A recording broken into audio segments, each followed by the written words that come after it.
Hey guys, and welcome back to G's Autos. Thank you so much for tuning in. I'd like to start this episode by giving a very big thank you to Jimmy from Muffler Kings in Toowoomba, and another big thank you to Tim and Peter at EFI Logic in Warwick. Guys, thank you very much for your continued support of the channel. It is greatly appreciated. Alright guys, so as we move closer to supercharging the Starlet, it was time to upgrade the worn out old factory exhaust system and put in a new custom system. Jimmy, what can I say, mate? You've knocked it out of the park again. This exhaust sounds fantastic, and the car just goes so much better. I couldn't be happier. So in this episode, guys, we're going to throw the car up on the hoist, take a look at the new system.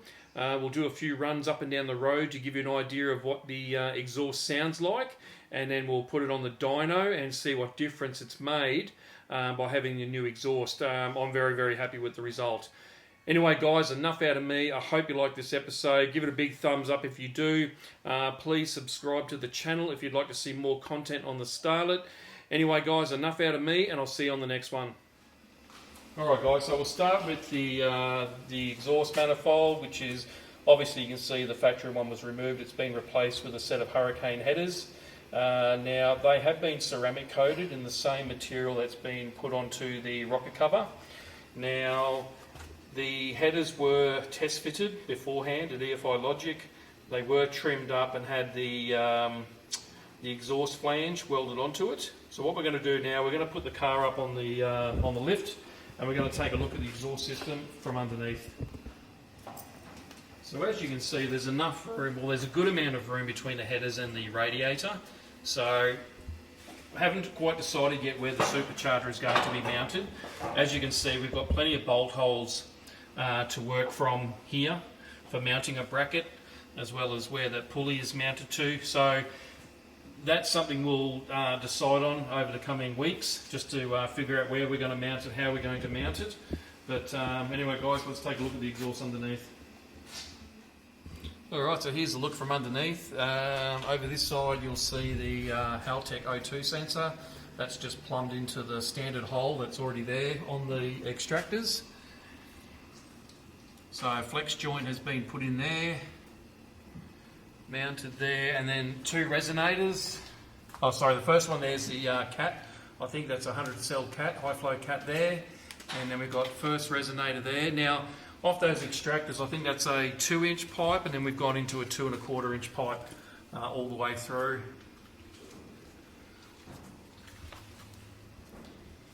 And then the second resonator there.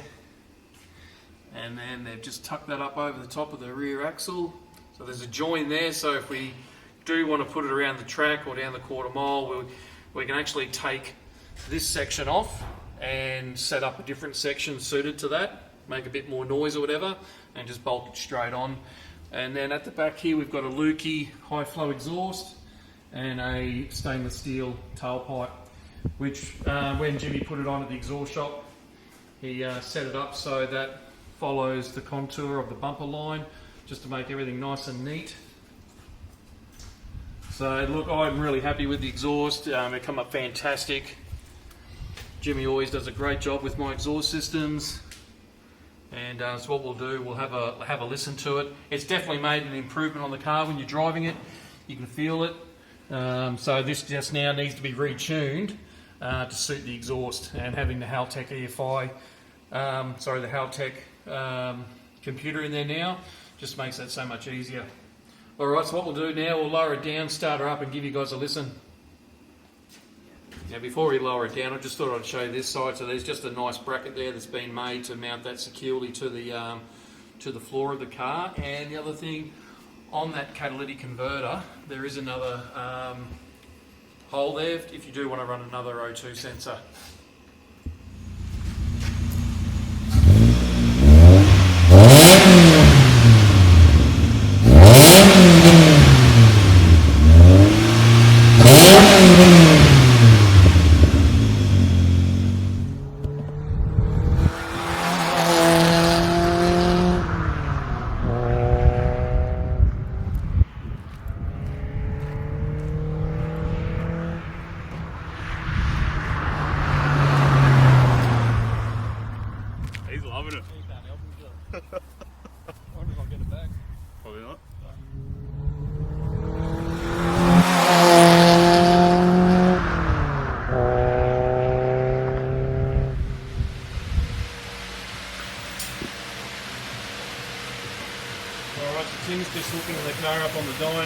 making sure he's got everything in place. What's the plan, Tim? Just a, Well, hopefully we haven't, it's not too far out. We'll run it up and see. The closed loop, we've got a fair amount of adjustment on the Haltech. Yep. So hopefully it's caught any sort of lean or rich that it's gone. Yep. What we'll do from there, after we've got a baseline, if we need to make adjustments to our fueling, we'll make adjustments to our fueling. And try and creep a little bit of timing in it, or take timing out, see what the engine likes. We'll first off just going to see what if it's made any difference. Any difference, yeah. Yep, and then we'll see what the engine likes, where it's going to be. Yep. And hopefully, yeah, we can make a bit of horsepower. Well, you can definitely feel it when you're driving it. Yeah. It's made a big change. Yeah, excellent.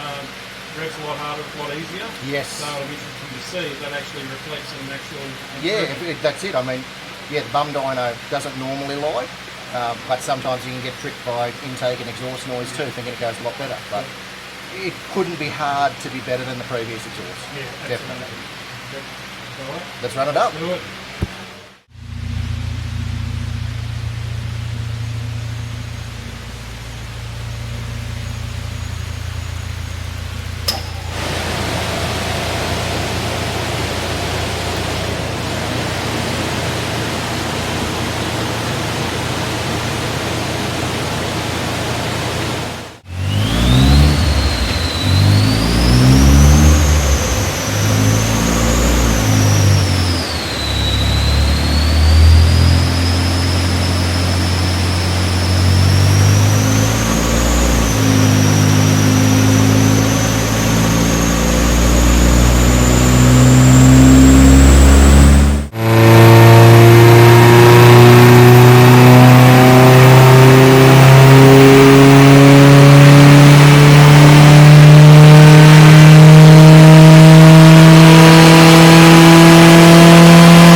Say we'd made 62 previously. Yep. We've picked up 8 horsepower there. Wow. So we'll have a bit of a play with some tuning now. Yep. A little bit lean down low, which is what you'd expect when you make more power.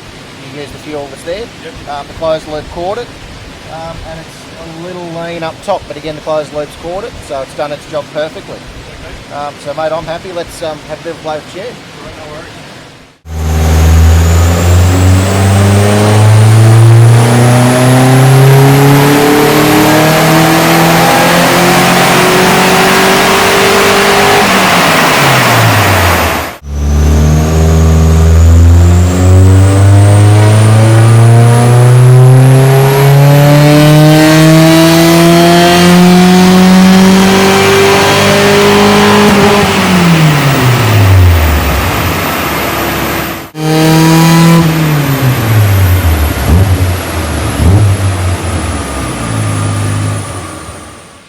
Tim, so what do you make of that? Oh, mate, pretty darn impressive, really. It's we've picked up 8 horsepower over what we had, and I worked hard to get it to where it was previously. Toyota had the tune nailed. Yeah, so originally when we dynoed this stock, I think it was 61.1 or 2 horsepower. I'll put it up on the screen. Yeah, yep. And then after the ECU was installed, yep, I think you got up to about 62. It had made 62.8 or something around abouts that. So Toyota's tune was pretty good. It was on the money for what this car was. They had it nailed. We tried more timing, it wanted to ping, it was not limited. We tried less timing, it wasn't happy. We tried fueling, we tried all sorts of things, even to the point of injection time. You know, at what point we would inject the fuel in the stroke. Yep. It made no difference. Like Toyota engineers in the 90s, mate, had it spot on the money, really. Chuck an exhaust on, and it went to... We've now found a best of 71.6. So we touched the tune up, we richened it up a little bit down low because it was definitely leaner down low, which is normal for what you'd expect. Once you make more power, you use the fuel, things like that happen. Yep. So we've then touched up top again. We've got it back to our 12.8 air fuel ratio that we want. And mate, we've added a degree of timing. It was happier with the extra degree. And that's where we found a 71.6. Mate, I tell you what, from a straight 7 horsepower increase just by the exhaust, and then a fine tune, you found an extra horsepower. Mate, It might seem laughable to some people who are used to seeing increases on an LS when you put an exhaust and a tune in it and you pick up 50 horsepower. But percentage-wise, we just calculated it there. It's near enough to 16% horsepower increase. Man, that's massive. Yeah. I'd kill for that on any of the combos I'm doing. Yep. So that's, I'm really happy, mate. No, I'm stoked. So next for this, we've got the lithium battery installation. Yes. And relocate the battery out of the engine bay. Yep. And then I think after that, we're probably looking at changing the inlet manifold. Yeah, because that's got the 5E. We'll put the 5E FE inlet manifold, which has got the bigger throttle body, and we'll just see what difference that actually makes. I'd like to see that myself. I believe we're still fighting an intake restriction. I'm never seeing 0 inches of mercury. Yep. We're always seeing some vacuum there, which indicates that there's a restriction between the intake valve and atmosphere. So it'd be nice to try a different throttle body and a different manifold. Yep. And the only other thing we picked up on, you were mentioning that you'd like a bit more cooler air through the front. Definitely. Even here on the dyno with the fan blowing. I mean, it is a hot day. It's about 7 million degrees and 200% humidity. But intake air temp was 49 degrees here today, so you're sucking in bad air, you're not going to make horsepower. No, that's right. Well, mate, thank you very much. Excellent, thank you. Mate, that's awesome. I'm absolutely wrapped. So there you go, guys. And like I said, next time we'll battery and then the air intake manifold. Sounds good to me. Thanks, Tim. Thank you. Cheers, bud.